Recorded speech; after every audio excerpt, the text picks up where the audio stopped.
सर्वेभ्यो नमो नमः। अतिशय संस्कृतम क्लासेज में आप सभी का स्वागत है। हम लोग पढ़ रहे हैं बाबूराम सक्सेना संस्कृत व्याकरण प्रवेशिका के अनुसार संधियाँ।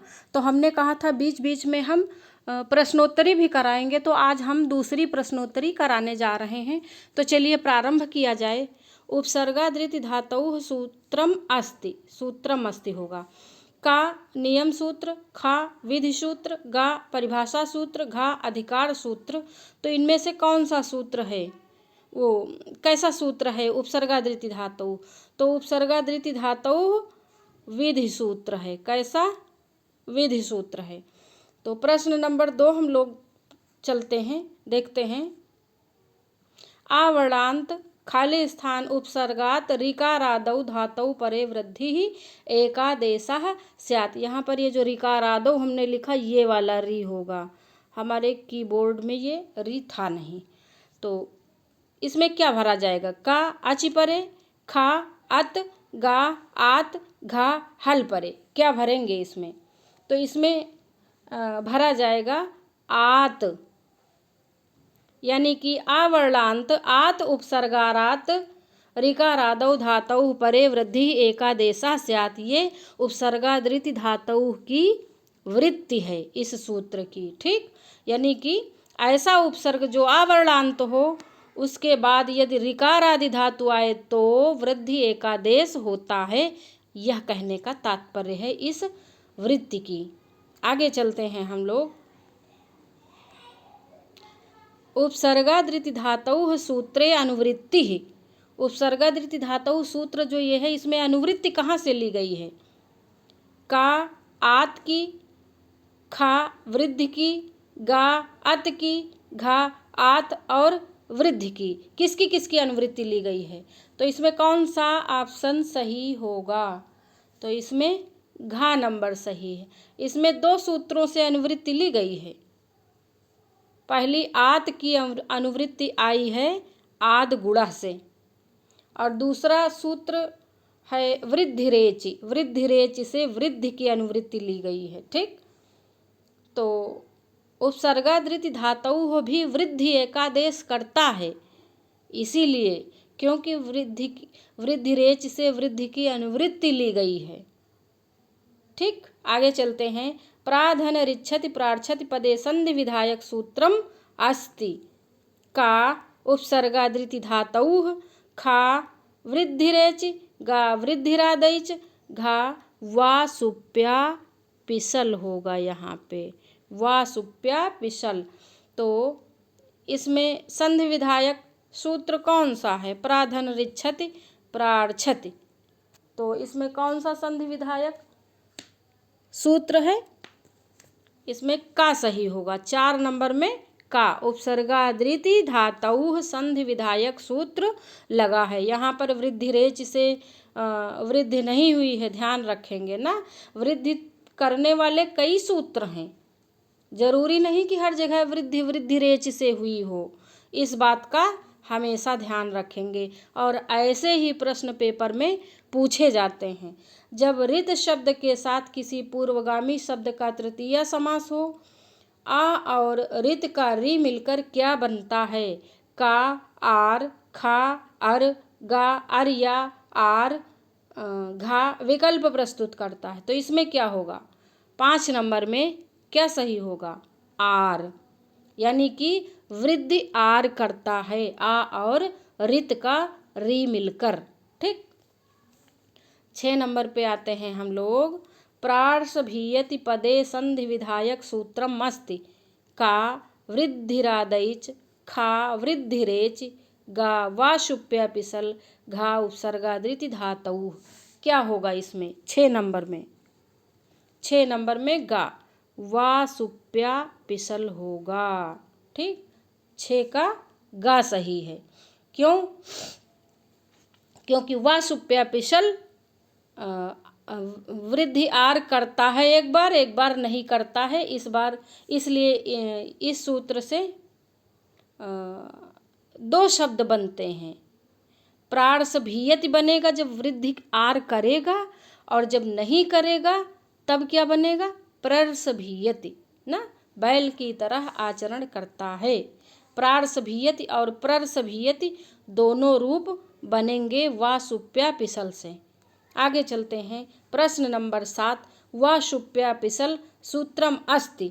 का अधिकार सूत्र, खा विधि सूत्र, गा परिभाषा सूत्र, घा नियम सूत्र। तो 7 नंबर में क्या होगा? वा सुप्या पिसल विधि सूत्र है, ये संधि का विधान करता है, इसलिए विधि सूत्र है। चलिए चलते हैं पेज नंबर 2 में। वृद्धि रादैच पदे वृद्धि शब्दः अस्ति। वृद्धि रादैच जो ये सूत्र है, इसमें वृद्धि शब्द क्या है ये पूछा जा रहा है। का वृद्धि, खा संगी, गा संज्ञा, घा आ आई औ। तो क्या है इसमें? तो वृद्धि रादैच पद में वृद्धि शब्द संज्ञा है। ये सूत्र है, इसमें इसके 2 भाग हैं।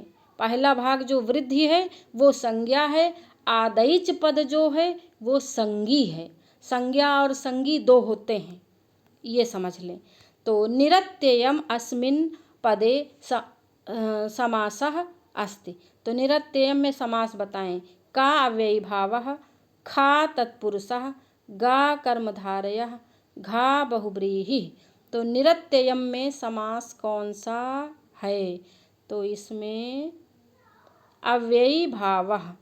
ठीक, अभी हम समास तो नहीं पढ़ाए हैं, लेकिन क्वेश्चन बना दिया हमने। ठीक, तो निरत्ययम में अव्ययी भाव समास होगा। प्रश्न नंबर 10 पे आते हैं। अनुक्ते कर्मणि कः विभक्ति भवति? का चतुर्थी, खा प्रथमा, गा षष्ठी, घा द्वितीया। तो कौन सी विभक्ति होगी अनुक्ते कर्मणि में? अनुक्ते कर्मणि में ये द्वितीय विभक्ति होगी। और उक्त कर्म में कौन सी विभक्ति होती है? अनुक्त में तो द्वितीय, उक्त में। हमें कमेंट करके बताएं। और प्रश्नोत्तरी कैसी लगी हमें ये भी बताएं। प्रश्न नंबर 11। नमः योगे विभक्ति ही भवति। का द्वितीया, खा षष्ठी, गा चतुर्थी, घा तृतीया। तो नमः के योग में ये तो सरल है, चतुर्थी विभक्ति ना। आगे चलते हैं।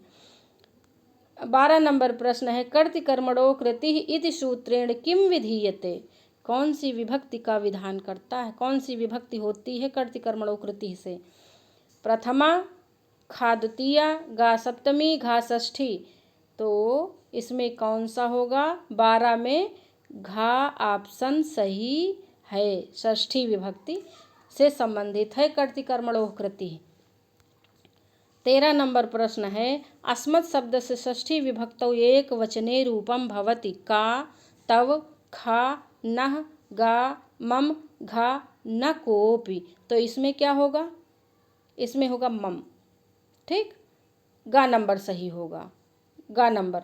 तो इस बात का ध्यान रखना कि जो अस्मद और युष्मद हैं इनके रूप खूब पूछे जाते हैं, लेकिन कौन से पूछे जाते? वैकल्पिक रूप पूछे जाते, जो द्वितीया, चतुर्थी और षष्ठी में वैकल्पिक रूप लगे हैं ना। ते वाम वह, ते वाम वह, त्वाम वाम वह, त्वाम वाम वह, ऐसे वाले, ये माँ नौ न, मैं नौ न। तो ये वाले रूप पूछे जाते हैं ना। ठीक, तो हमने 13 में क्या बताया है? मम। ठीक, चलिए आगे चलते हैं। Page number 4। उत्तर रामचरिते प्रयुक्त मंगलाचरणे नांदी अस्ति। 12 पदा, खा पत्रावली नांदी, गा अष्टपदा नांदी, घा कोपि नास्ति। तो नाटक है तो ये तो ऑप्शन सही होगा ही नहीं। मंगलाचरण में नांदी तो प्रयुक्त ही होगी नाटक में। तो 3 ऑप्शन में का, खा, गा में देखना। तो उत्तर रामचरितम के मंगलाचरण में जो नांदी प्रयुक्त है 12 पदा है। अब भिन्न भिन्न लेखकों के भिन्न भिन्न मत हैं। कुछ लोग पदों को गिनकर बताते हैं इतने पद की नांदी, कुछ लोग पूरे वाक्य को गिनते हैं। इसीलिए देखिए उसका अभिज्ञान शाकुंतलम का मंगलाचरण कितना बड़ा है, उसमें दूसरी नांदी है और इसमें 12 पदा नांदी है ना। उसमें शायद अष्टपदा नांदी है। अभिज्ञान शाकुंतलम में मुझे लगता अष्टपदा नांदी। और इसमें अनुष्टुप, उत्तर रामचरितम में अनुष्टुप छंद में मंगलाचरण है और इसमें 12 पदा नांदी हो गई। तो ये नांदी का जो वो बनाए हैं वो भी विद्वानों ने अलग अलग प्रकार से बना लिया है। खैर इतना समझें कि द्वादश पदा नांदी है उत्तर रामचरितम के मंगलाचरण में। निरामिषम पदे विभक्ति समासः होगा यहाँ पर, समासः। निरामिषम पदे समासः अस्ति का तृतीय तत्पुरुष खा व्ययभावः गा नई तत्पुरुष घा प्रादि बहुव्रीहि। तो निरामिषम पद में कौन सा समास है? प्रादि बहुव्रीहि है। ठीक, निरामिष शब्द का प्रयोग किस रचना में हुआ है ये बताएं हमें कमेंट करके, हम पढ़ा भी चुके हैं। 16 नंबर, उभयतः अध्यधि अधोअधः सर्वतः योगे विभक्ति अस्ति का द्वितीया खा चतुर्थी गा तृतीया घा प्रथमा। तो कौन सी विभक्ति होगी इसमें? का द्वितीया। उत्तर इन शब्दों के योग में द्वितीय विभक्ति होगी। और इसी के साथ प्रश्न नंबर 13 पर हम लोग बढ़ते हैं। वीडियो कैसा लगा हमें ज़रूर बताएं। स्वधन ईरिणी स्वैरिणी कस्य सूत्रस्य बाधा करोति। अच्छा, स्वैरिणी पद में क्या हुआ है? वृद्धि हुआ है। तो वृद्धि किस सूत्र से हुआ है? सूत्र से नहीं, यहाँ पे वार्तिक लगा है। स्वादी रे ऋणो एक वार्तिक है वो लगा। ये भी बहुत महत्वपूर्ण बात है कि सूत्र है कि वार्तिक है। बहुत बार पेपर में तो यही पूछ लिया गया कि निम्नलिखित में से कौन सूत्र है कौन वार्तिक है। तो ये किस सूत्र का बाध करता है? का अदेंगुणः खा आदगुणः गा वृद्धिरेच घा वृद्धिरादैच। किसका बाध करता है? तो ये आदगुणः का बाध करता है, यानी गुण का बाध करके वृद्धि हुई है स्वादी रेरिणो इस वार्तिक से, ऐसा समझेंगे ना। बड़ी देखिए पुस्तकों में मैटर तो वही दिया है हर पुस्तक में लगभग, इसलिए विषय भी वही है, लेकिन प्रश्न के पूछने का तरीका जैसे ही बदल जाता है वैसे ही हम थोड़ा कठिनाई में आ जाते हैं और उत्तर गलत होने की संभावना भी बढ़ जाती है। इसलिए हमेशा सदैव ये पकड़िए प्रश्न की प्रकृति कैसी है। अगर प्रश्न की प्रकृति पकड़ ले गए तो आप उत्तर बड़ी आसानी से दे ले जाएंगे, नहीं तो आपको बड़ी कठिनाई होगी ना। जैसे आपसे पूछा गया हमारे पिता का क्या नाम है, आपके पिता का क्या नाम है, आपने फट से बता दिया ना। अगर पूछ लिया गया कि आपके मामा की बहन के पति का क्या नाम है, तो एक बार आप सोचेंगे उत्तर तब देंगे, जबकि उत्तर तो वही है। तो इसलिए प्रश्नों की प्रकृति समझें। प्रकृति बदल गई तो हमें सोचना पड़ता है और अच्छे से न सोच पाएँ तो उत्तर गलत हो जाता है। प्रश्न नंबर 18 पे आते हैं। प्राधान्यस्यः प्रयस्यः पदे वृद्धि भवति कस्य संदेह बाधा करोति। ये जो प्राधान्यस्यः प्रयस्यः पद बना है इसमें वृद्धि हो गई है, तो ये पूछा जा रहा है तो ये किस संधि का बाध कर रहा है? का वृद्धिरेच खा वृद्धिरादैच गा पर रूप घा पूर्व रूप। तो ये जो प्रयस्यः पद बना है ये पररूप का बाध करके बना है। किसका बाध करके?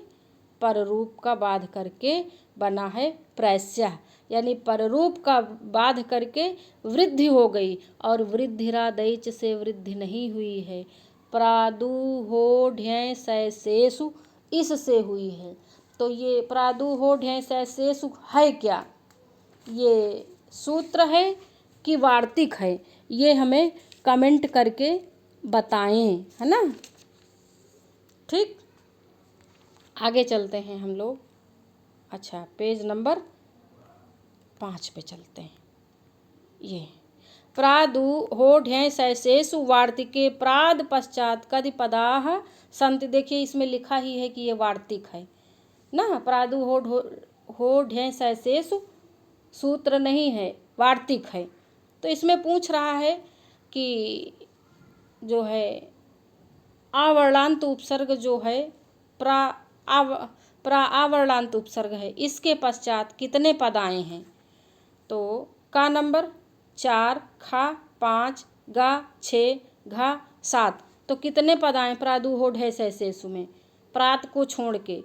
तो 5 पद आए। कौन से गिनिए? देखिए सूत्र में ही लिखा है, सूत्र में लिखा है, गिन के देख लीजिए। पहला है ऊह, प्रादु ऊह, ऊह, ऊढ़, ऊढ़, एस, एस, 5 हो गए ना। इसमें 5 पद हैं। आगे चलते हैं हम लोग प्रश्न नंबर 20 पे। निम्नलिखितेषु भिन्नः कः? तो भिन्न कौन सा है? का स्वादिरेरिडो, खा अक्षादुहिन्याम उपसंख्यानम, गा प्रादुहोढ्यंशेषु, घा वा सुप्या पिशल। तो इन चारों में से क्या भिन्न है, क्या अलग है? 20 नंबर प्रश्न का उत्तर दें। तो इसमें अलग है वा सुप्या पिशल। क्यों अलग है? क्योंकि ये सूत्र है। बाकी स्वादि रेरिडो अक्षादुहिन्याम प्रादुहोढ्यंशेषु ये तीनों वार्तिक हैं और ये तीनों ही वार्तिक वृद्धि करते हैं। ठीक, तो ये इन तीनों वार्तिकों से जो भी पद बने हैं आप लोग उन्हें बहुत अच्छे से एकदम रट लें, क्योंकि वहाँ पर वृद्धि तो हुई है लेकिन वृद्धि रेच से नहीं हुई है और किसी न किसी संधि का बाध करके ये प्रयुक्त हुए हैं, इसलिए बड़े ही इम्पॉर्टेंट है ना। ठीक, दोस्तों से ज़्यादा महत्वपूर्ण दुश्मन होते हैं, क्योंकि वो कभी भी कुछ भी कर सकते हैं हमारे खिलाफ। इसलिए मतलब कि आपको ध्यान दे के पढ़ना है ना। और ये जो नियम को भंग करने वाले हैं पूछे भी वही जाते हैं। 21 नंबर आद्गुणः सूत्रः सूत्रमस्ति, सूत्रम होगा।